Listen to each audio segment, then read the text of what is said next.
Vanderbilt was born on May 27, 1794 in Staten Island, New York, and died January 4, 1877 at 82 years old in New York City. Vanderbilt was born into a poor family, but through his perseverance and intelligence, became one of the richest Americans in history.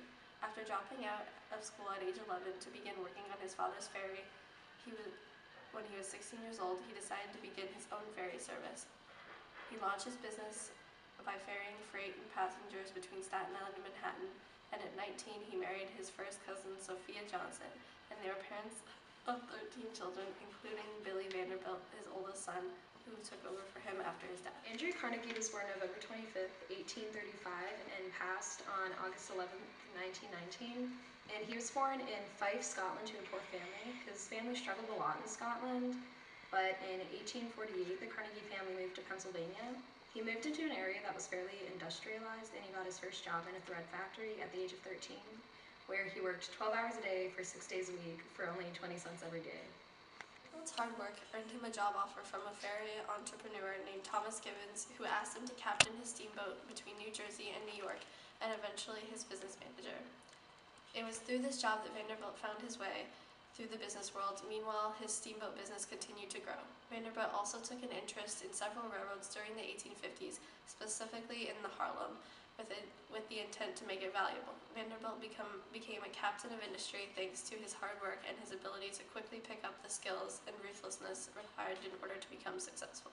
When he started working, Carnegie was young and he was doing menial work for a meager wage, but in 1850 he became a telegraph messenger boy in Pittsburgh for the Ohio Telegraph Company at $2.50 per week, following the recommendation of his uncle. He was a very hard worker and would memorize the locations of Pittsburgh's businesses and the faces of important men. He made many connections this way, and he also paid close attention to his work. So eventually he developed the ability to translate signals by ear without using the paper slip, and within a year was promoted to operator. Carnegie's education and passion for reading was given a great boost by Colonel James Anderson, who opened his personal library of 400 volumes to working boys each Saturday night. And Carnegie was a consistent borrower and a self-made man in both his economic development and his intellectual and cultural development. And he was so grateful to Colonel Anderson for the use of his library. He said that if he ever became wealthy, he would make sure other people would receive the same opportunities he did.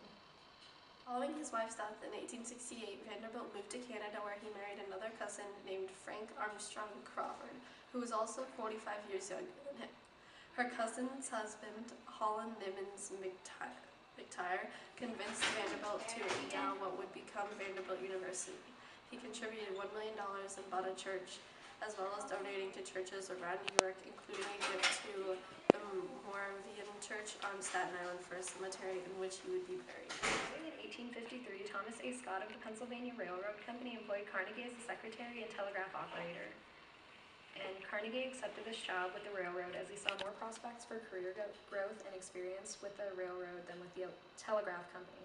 At age 18, he began a rapid advance through the company, becoming the superintendent of the Pittsburgh division. His employment by the Pennsylvania Railroad Company would be vital to his later success, and this is seen as one of his breakout achievements. The railroads were the first big business in America, and Pennsylvania was one of the largest of them all. And Carnegie learned much about management and cost control during these years from Scott in particular. What made Carnegie a captain of industry was in 1864 when he invested $40,000 into a story farm on Oil Creek in Venango County, Pennsylvania. And in 1 year, the farm yielded over $1 million in cash dividends, and petroleum from oil wells on the property sold profitably. The demand for iron products such as armor for gunboats, cannons, and shells, as well as hundreds of other industrial products, made Pittsburgh a center for wartime production, and Carnegie worked with others in establishing a steel rolling mill, and steel production and control of industry became the source of his fortune. Carnegie had some investments in the iron industry before the war as well, and after the war, Carnegie left the railroads to devote all of his energies to the ironwork trade. Carnegie worked to develop several ironworks, eventually forming the Keystone Bridge Works and the Union Iron Works in Pittsburgh. Although he had left the Pennsylvania Railroad Company, he remained closely connected to its management, namely Thomas A. Scott and J. Edgar Thompson, and he used his connection to the two men to acquire contracts for his Keystone Bridge Company and the rails produced by his ironworks. He also gave stock to Scott and Thomas in his business, and the Pennsylvania was his best customer. When he built his first steel plant, he made a point of naming it after Thompson. As well as having a good business sense, Carnegie possessed charm and literary knowledge, that is. He was invited to many important social functions that Carnegie exploited to his own advantage by promoting his steel industry within. In his later life, Carnegie was passionate about spreading the gospel of wealth and giving back to the community. He opened many public libraries since he had so many fond memories of the one he went to in his childhood. He also gave lots of money towards education and famously donated over $2 million to the Carnegie Institute of Technology. He gave millions upon millions to Scottish educational institutes as well. He loved collecting arts, books, and especially putting his wealth to good use by reaching out to those who were less fortunate. Carnegie died of pneumonia on August 11, 1919 in his home in New York. By his death, Carnegie had donated over $3 million, which is approximately $4.75 billion today, of his wealth. After his death, his last $30 million was given to foundations, charities, and pensioners. For the first RBT statement, Vanderbilt used horizontal integration in order to take control of shipping on the East Coast and later many railroad enterprises. Second, Vanderbilt was involved in both the steamboat business as well as railroads, and both played a huge part in the American economy at this time.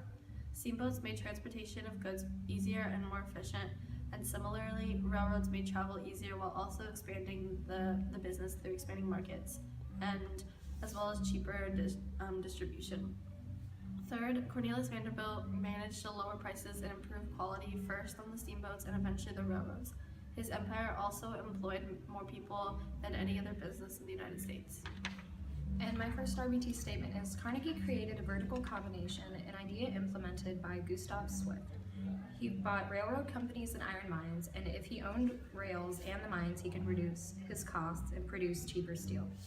For the second RBT statement, it's the steel industry has a rich history, which exhibits remarkable technological dynamics and entrepreneurship, and brought significant economic, political, and strategic importance to America, as well as its pioneers. And for the third RBT statement, it's the boom in steelmaking brought jobs, opportunities, and prosperity to the United States, which in turn boosted the nation's economy.